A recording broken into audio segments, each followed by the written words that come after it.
करवाने को भी बोल दिया था। पर जब ये खामरा चर्च के साथ जुड़ी तो परमेश्वर ने इनकी शर्मिंदगी को ख़त्म किया और इन्हें बेटे के साथ आशीषित किया। सबको जय मसीह की। मेरा नाम रीमा है। मेरे हस्बैंड का नाम भूपेंद्र कुमार है और हम यूपी के रहने वाले हैं। और मैं अपनी जीवन की सबसे बड़ी गवाही देने जा रही हूँ। 2015 में मेरी शादी हुई और शादी के कुछ दिन बाद जब मैं सुबह उठती थी तो मेरे बॉडी में दर्द रहता था और उसके वजह से मैं बीमार रहती थी। कभी जुकाम, कभी मुझे कमर में दर्द, कभी बीपी लो। इसके कारण मैं घर का काम नहीं कर सकती थी। तो मेरे घर में लड़ाई झगड़ा चालू हो गया था। कभी सास के साथ हो जाता था, कभी ससुर के साथ हो जाता था लड़ाई झगड़ा, कभी हस्बैंड के साथ हो जाता था। और इसके कारण बहुत परेशान थी कि मेरे साथ ऐसा क्यों हो रहा है। और कुछ समय के बाद मैं और मेरे हस्बैंड ने सोचा कि एक बेबी हो जाए, लेकिन कंसीव नहीं कर पा रही थी।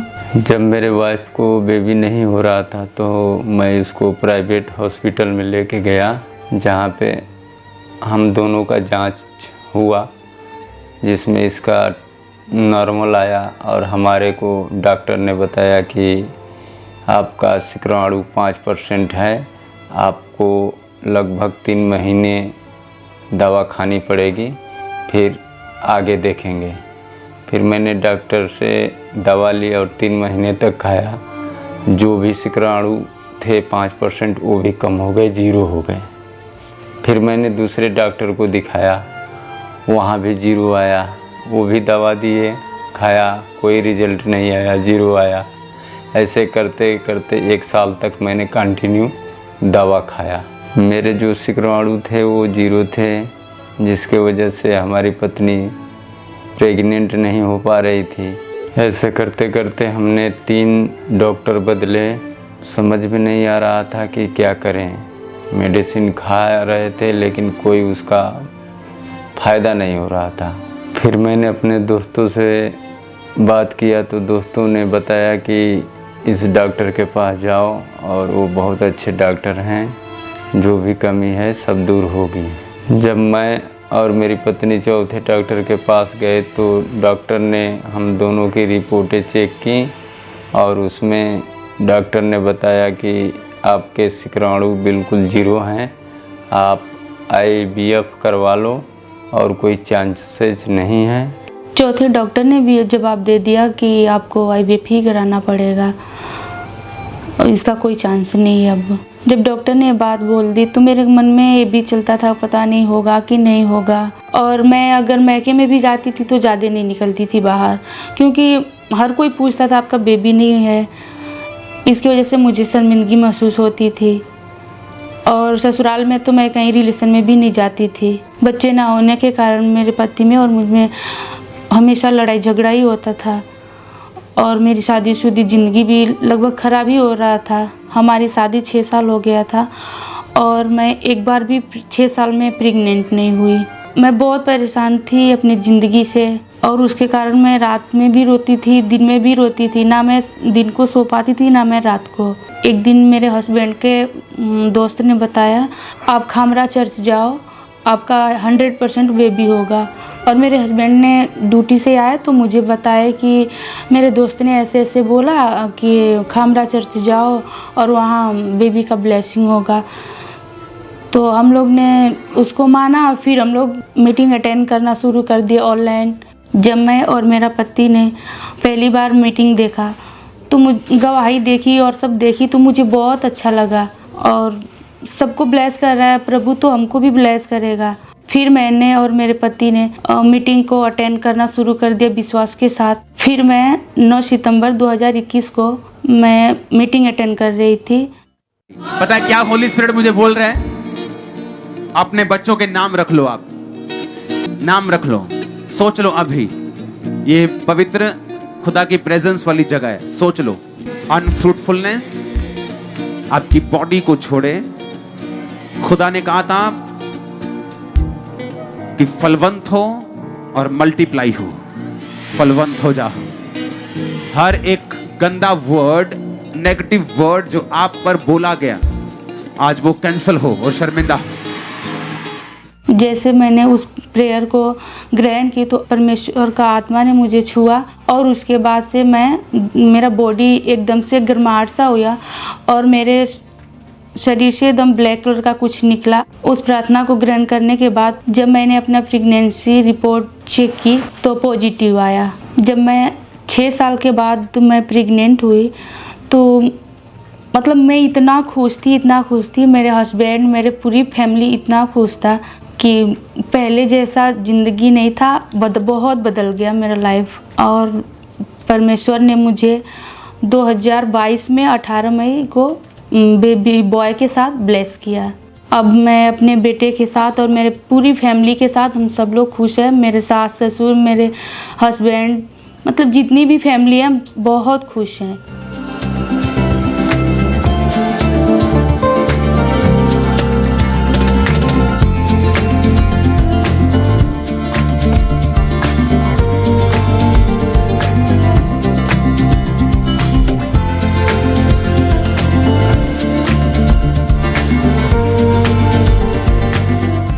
इस बड़ी छुटकारे के लिए और बड़ी आशीष के लिए मैं प्रभु का धन्यवाद करती हूँ और प्रभु के दास दासी का धन्यवाद करती हूँ। सभी को जय मसीह की।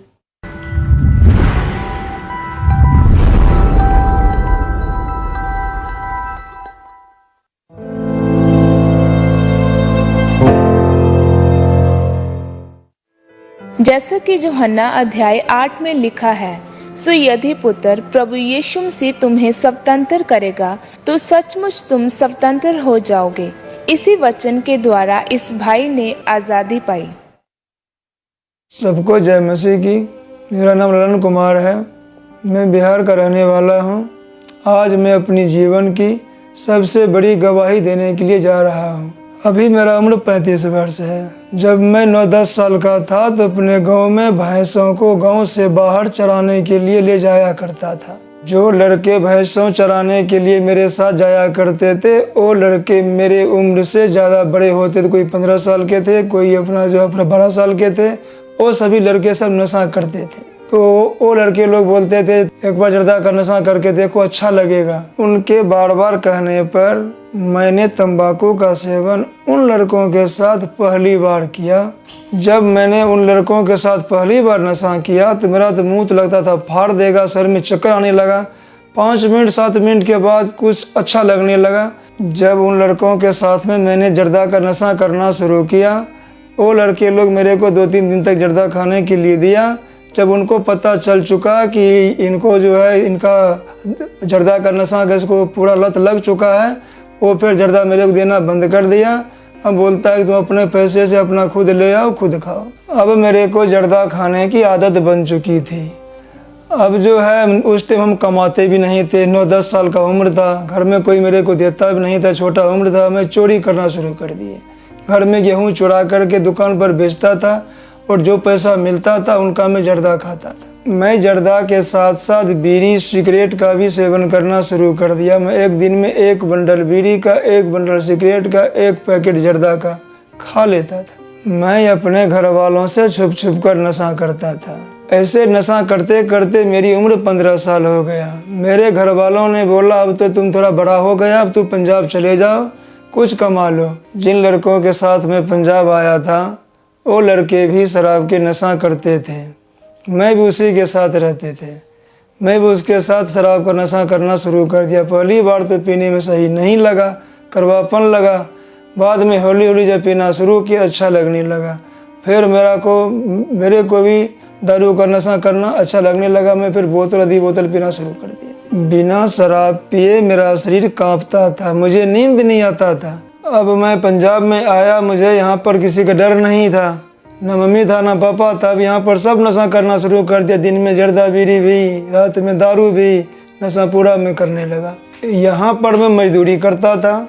जो मजदूरी मेरे को मिलता था उसमें से आधा पैसों का मैं यहाँ पर नशा कर लेता था, आधा पैसा ही घर वालों को जाता था। फिर एक दिन जब मैं यहाँ नशा कर रहा था, अपने यार दोस्त के साथ में दारू का नशा कर रहा था, तो मेरे गांव का चाचा लगता था, वही यहाँ पर देख लिया मेरे को नशा करते हुए। वही मेरे को अपना घर वालों को फ़ोन करके बता दिया तुम्हारा लड़का यहाँ पर नशा करता है। जब मेरे घर वालों को पता चला मेरा लड़का नशा करता है, सब नशा करता, दारू पीता है, बीड़ी पीता, सिगरेट पीता है, मेरे घर वालों बहुत दुखी हुआ, हमसे लड़ाई झगड़ा भी शुरू किया, हमको मार पीट भी किया, पर मेरे को नशा छूटता ही नहीं था। अब मेरी उम्र 22 साल का हो गई थी। घर वालों को पता चल गया था कि ये नशा नहीं छोड़ पाएगा, नशा में बढ़ता ही जा रहा है, तो घर वालों ने मेरी शादी करवा दी। जब मेरी शादी हुई तो मेरी पत्नी को कुछ पता नहीं था जो नशा करता है, मैं छुप छुप के नशा करता था। जब मेरे पत्नी को पता चला कि मैं नशा करता हूँ तो उसने मेरे से लड़ाई झगड़ा करना शुरू कर दिया। मेरे को मना करता था, जो तुम दारू शराब मत पियो, तो पी, मैं नहीं छोड़ता था, फिर भी मेरे को रोकता था, फिर मैं उसको मारता था। इतना नशा का मन करता था, रोटी मिले चावल मिले ना मिले, मेरे को जर्दा बीड़ी दारू मिलना ही चाहिए। मैं नशा में इतना मतलब चूर हो गया था, धुंध रहता था, जो मतलब कई बार इतना नशा कर लेता था जो रास्ते में ही गिर जाता था। मेरी पत्नी 2-3 लड़के और साथ में ले करके मेरे को जाता था खोजने के लिए, मेरे को खोज करके 1:30 बजे 2 बजे रात में घर में उठा कर ले जाता था। फिर सुबह उनसे मेरे को लड़ाई झगड़ा होता था। कई बार जो मेरे पास नशा करने के लिए पैसे नहीं होते थे तो मैं यार दोस्त से पैसा मांग करके नशा करते थे। मैं नशा छोड़ने का बहुत प्रयास करता था पर नशा छोड़ नहीं पाया था। इसके नशा छोड़ने के चलते मैं कई अन्य जगहों पर भी गया, बाबाओं के पास भी, ताकि मेरा नशा छूट जाए, पर नहीं छूटा नशा। जिस जगह मैं काम करता था उस जगह एक बहन मिली, जो बहन खामरा चर्च से जुड़ी हुई थी। उस बहन ने मेरी उदासी को देख करके उसने मुझे पूछा, तुम इतना उदास भाई क्यों रहते हो? मैंने उस सिस्टर को सारी बात बताई, मैं इतना दिन से नशा करता हूँ, मुझसे नशा छूट नहीं रहा है। तो उसने मुझसे बोला कि ऐसा करो, तुम जो खामरा चर्च वहाँ पर चलो, बहुत से विश्वासी को वहाँ पर नशा से आज़ाद हुआ है, तुम्हारा भी नशा आज़ाद हुआ हो। उस बहन के कहने पर मैं अप्रैल 2022 में खामरा चर्च पहली बार आया, मीटिंग अटेंड किया, गवाहियों सुना, मेरा विश्वास बढ़ा। मैं लगातार खामरा चर्च में आना शुरू किया। 12 मई 2022 को मैं खामरा चर्च के मीटिंग में था। उसी दिन प्रभु के दास ने नशों वालों के लिए खास प्रार्थना किया। मैंने उसको अपने लिए पूरे विश्वास के साथ ग्रहण किया।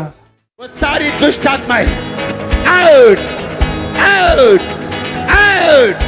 वो नशे की, चोरी की, अशुद्धता की, गंदी आदत की, व्यभिचार की दुष्ट आत्मा, जादू की, टोने की, अटैक करने वाली गंदे सपनों के द्वारा होली गोस्ट दुष्ट आत्माएं बाहर आ रही मैं देख रहा। जैसे मैंने उस प्रार्थना को अपने लिए विश्वास के साथ ग्रहण किया, मुझे पवित्र आत्मा ने छुआ, मुझे शरीर में गर्माहट से महसूस हुआ।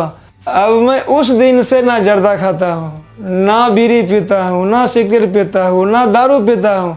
उस दिन से मैं पूरा आज़ाद हूँ। अब जो है मैं नशा से आज़ाद हुआ हूँ। अब जो भी मैं कमाता हूँ अपने परिवार को देता हूँ, अपना खुद रखता हूँ, खाता हूँ, पीता हूँ, मज़े से रहता हूँ। अब मैं अपने पत्नी के साथ खुशी से रहता हूँ। अब मेरे घर में कोई लड़ाई झगड़ा नहीं होता है। जो भाई बहन आज भी नशे में है, मैं उन भाई बहन को ये कहना चाहता हूँ, परमेश्वर आज़ादी का परमेश्वर है।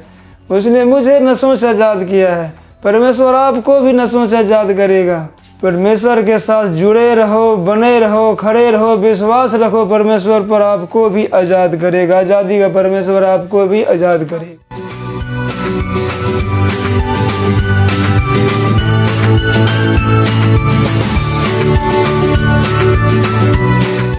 मैं इस बड़े छुटकारा के लिए परमेश्वर का धन्यवाद करता हूँ। परमेश्वर का दास और दासी का धन्यवाद करता हूँ। सबको जय मसीह।